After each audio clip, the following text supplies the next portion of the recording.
Leetudde mu ngeri ey'enjawulo Parliament enkyaleetudde mu ngeri ey'enjawulo okusiima emirimu egikoleddwa omugenzi General Moses Ali abadde akiikirira ekitundu kya Adjumani West.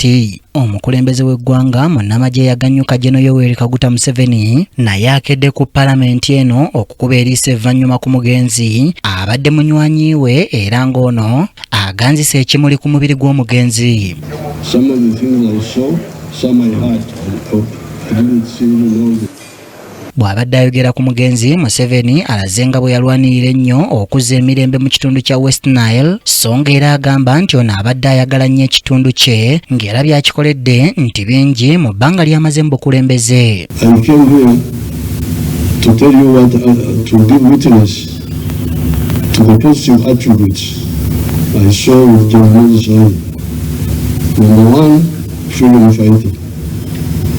Number two, peacemaker. Number three, development person.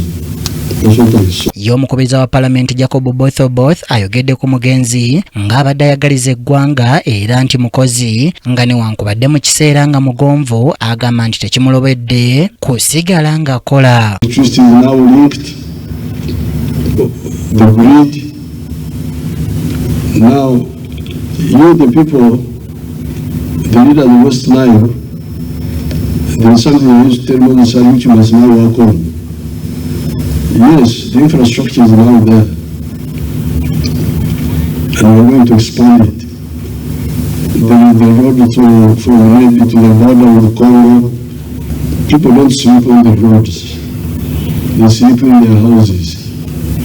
So the issue of the household incomes for West Nile is something we should have known. Ekiteeso ky'okusiima emirimu gy'omugenzi Moses Ali eyali omumyuka wa Ssaabaminisita owookubiri kireeteddwa Ssaabaminisita Robinah Nabbanja. Ali was a freedom fighter and a peacemaker. Despite his difficulties in the recent years, Right Honorable General Retired Moses Ali remained committed to his duties. He was a good timekeeper and a decision maker, a timely decision maker. He never complained, whether in public or in private, but carried on like the gentle giant that he was. Akulira oludoovinga gavumenti mu Parliament Joel Ssenyonyi ayogedde naye ku mirimu gy'omugenzi kyokka n'asaba gavumenti okulowooza ku ky'okutabagana n'abo be baawukanya endowooza mu by'obufuzi. General Moses Ali was a believer in the rule of law, and that's why he gave up armed rebellion and then served in our national army. Anyone, whether a leader or an ordinary citizen, can be suspected by the state to have committed any offense, but they ought to be apprehended as the law stipulates, detained in a gazetted detention facility, and produced in court within 48 hours, mentored and worked alongside several generations of leaders.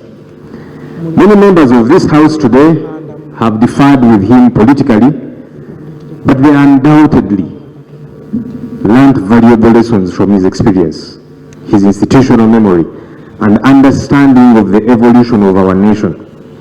That wealth of experience deserves acknowledgement and respect. Ye omumyuka w'omukulembeze w'eggwanga Retired Major Jessica Alupo ayogedde ku mugenzi ng'abadde akwata obudde naddala mu ntuula z'abaminisita ng'era ono agamba nti abadde ateeseza nnyo ekitundu ky'okukula. Mr. Speaker, in the military, he was such a disciplined officer, keeping time always. In cabinet, he would always be there before 9 to begin attending the Swahili lecture, Swahili lessons, beating many younger ministers in terms of timekeeping. And I really enjoyed his company. He would always communicate any small guidance which he feels that cabinet should consume, and I would articulate it on his behalf. Ababaka ba Parliament ab'enjawulo boogedde ku mugenzi Moses Ali abadde tayagala nguzi era omusajja abadde omukozi atazzikawo. Esirabyeyo we bakaaba kitegeeza nti nabo basiimu olw'obulamu Katonda bwamuwadde. Sensolo mujjukirako okujjako nga nze atanoonyereza nnyo ku ye ne simuliddeko mu sikando yonna. N'ekyo kindeetera okulowooza nti kivudde ku lw'okubanga gavumenti gye yakoleramuko okusooka ey'omusajja omusibira mu bbwa omukambwe yali takkiririza mu buli bwanguzi kobeere minisita kobeere muganda we kobeere mwannyina Idi Amin Dada noza natambula ne legacy era kansubire nti abaana be engeri abamu gye bafunye ebifu mu gavumenti basobole nabo nsaba mukama atusobozese okukola ebirungi nga tukyali balamu balemu buli okutwogerako byogere naye nga ddala era tubikoze ki tubikoze njagala tutuuke naffe okufa nga n'abaliddawo balitusomako mu byafaayo ng'abantu abayimirirawo ku mulembe ng'ensi yonna etidde ne tubeeramu abo abatono abasobola nga okuraisinga eddoboozi lya bannayuganda abatono. Our fallen General Moses Ali, and what I can say is that we have seen the way he carried his life with humility.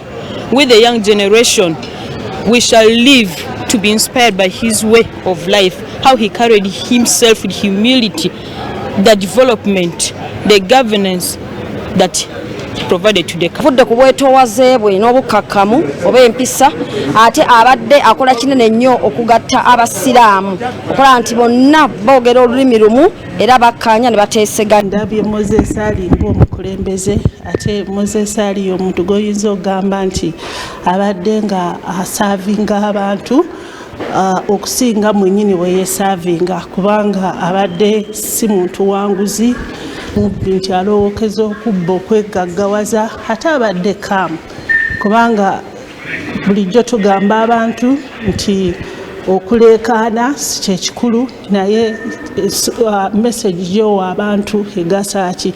Bwe tolinayo birala nnyo bikukiipinga bize tolinako lukiiko lwomisinga n'agamba bwe bakubanga obuvunaanyizibwa buli lukiiko olubeerangamu olw'okubanga lw'otabaddeemu lwe basalawo okuteesa ebintu ebinaakosa abantu bo oba lw'otagenze lwe bateesa ku bintu ebinaakosa gwe mwennyini so ye obuvunaanyizibwa ng'abutwalanga lutalo ng'oli ku front line kulwana so kyova mulaba nti ne bw'abadde nga mulwadde nga munafu mubiri naye nga spirit muli omutima nga gwagala okukola era ng'agenda nsazeewo okubanga ngenda kusima oluzzi mu kitundu kya Adjumani naye nga ndusima ku lwa mukadde waffe omugenzi General retired Moses Ali era nga oluzzi olwo lugenda kuba lwa community buli muntu yenna anaakozesa ku mazzi ago nsaba Allah subhanahu wa ta'ala empeera abeere nga azimuwa mu kaburi gyali amukendeerezeeko bw'aba abadde alina ebisobyo bw'aba abadde alina ebirungi amwongera amaddaala ggwanga